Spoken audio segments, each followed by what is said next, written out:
జెడ్బీ9 news కి స్వాగతం. ఈ అమ్మాయిది ఒక మారుమూల గ్రామం, చిన్న పల్లెటూరు. పల్లె వాతావరణం అంటే ఆమెకి ఎంతో ఇష్టం. చిన్నతనం నుండే పల్లెల్లో ఉండే ఆహ్లాదకరమైన వాతావరణం, పల్లెల్లో ఉండే కుల వృత్తులు, స్వయం ఉపాధి, పంట పొలాలు, పాడి పంట, స్వచ్ఛమైన పాలు, రుచికరమైన పండ్లు, ఆరోగ్యాన్ని ఇచ్చే తాటి చెట్ల నుండి వచ్చే కళ్ళు, ఈత కళ్ళు, ఇలా ఎన్నో అనుభూతులను దగ్గరుండి చూసిన ఈమె మనసులో ఇవన్నీ పుస్తక రూపంలో రచించాలని ఆలోచన చేసింది. పల్లె అందాలు ఆమె రచనలతో అద్భుతంగా రాసుకొచ్చి పుస్తక ఆవిష్కరణకు శ్రీకారం చుట్టిన శ్రీనిత్యపై ఈరోజు జెడ్బీ9 న్యూస్ అందిస్తుంది ప్రత్యేక కథనం. పెద్దపల్లి జిల్లా ధర్మారం మండలం కానంపల్లి గ్రామానికి చెందిన సత్తయ్య గౌడ్ సుజాత దంపతులకి ముగ్గురు సంతానం.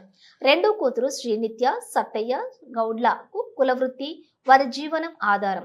తల్లి సుజాత వ్యవసాయం కూలీగా పనిచేస్తుంది. శ్రీనిత్య చిన్న వయసు నుండి ఇంట్లో తల్లిదండ్రులు చేసే పనులలో దగ్గరగా చూస్తూ వారితో పాటుగా ఇంట్లో ఉన్న కోళ్లు ఆవులతో ఎంతో ప్రేమగా పెరిగింది.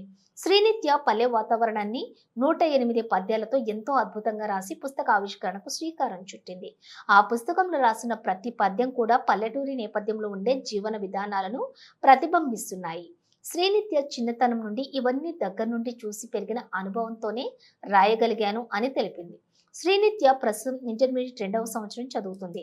2023వ సంవత్సరంలో శ్రీనిత్య నరసింహులపల్లి గ్రామానికి చెందిన ప్రభుత్వ జిల్లా పరిషత్ పాఠశాలలో 10వ తరగతి వరకు చదువుకుంది. 10వ తరగతిలో ఉన్నప్పుడే రచనలకి శ్రీకారం చుట్టింది. ఆమె ప్రతిభను గుర్తించిన తెలుగు ఉపాధ్యాయులు భాస్కర్ శ్రీనిత్యను ప్రోత్సహించడం ప్రారంభించాడు. ఉపాధ్యాయుడు ప్రోత్సాహంతో ప్రకృతి ఒడిలో మణిపూసలు రాయగలిగింది. ఏనుగు రవీందర్ రెడ్డి రేణుక సహకారం అందించి 400 పుస్తకాలు ముద్రించారు.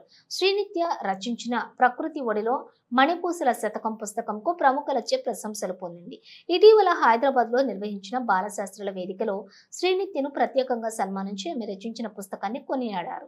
అంతేకాకుండా అంతర్జాతీయ వేదికగా జరిగినటువంటి బాల రచయిత పోటీలలో శ్రీనిత్యకు చోటు దక్కింది. భవిష్యత్తులో మరిన్ని కథనాలతో పాటు మరికొన్ని ముఖ్యమైన అంశాలపై పుస్తకాలు రచించే దిశగా కొనసాగుతారని తెలిపింది.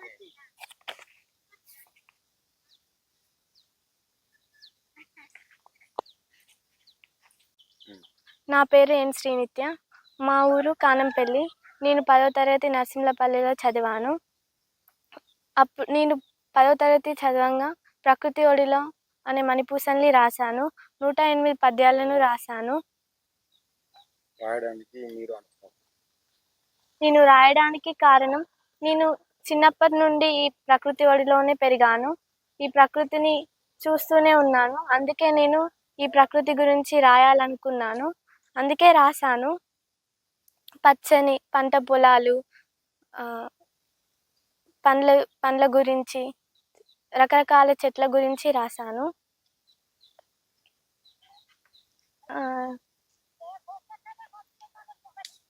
ఈ పద్యాలు రాయడానికి కారణం మా భాస్కర్ సారు.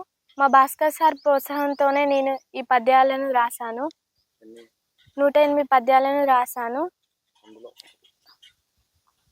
చెప్తాను. రంగురంగుల బంతి, ముద్దు ముద్దుల బంతి, బతుకమ్మకు పెడతారు పసుపు రంగుల బంతి. మనం బతుకమ్మకి ఖచ్చితంగా బంతి పూలను పెడతాము.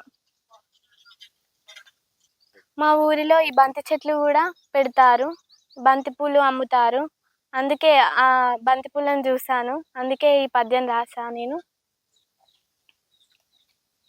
ఇక ముద్ర కావడానికి ఏనుగు దయానంద రెడ్డి గారు, రేణుక గారు సహాయం చేశారు.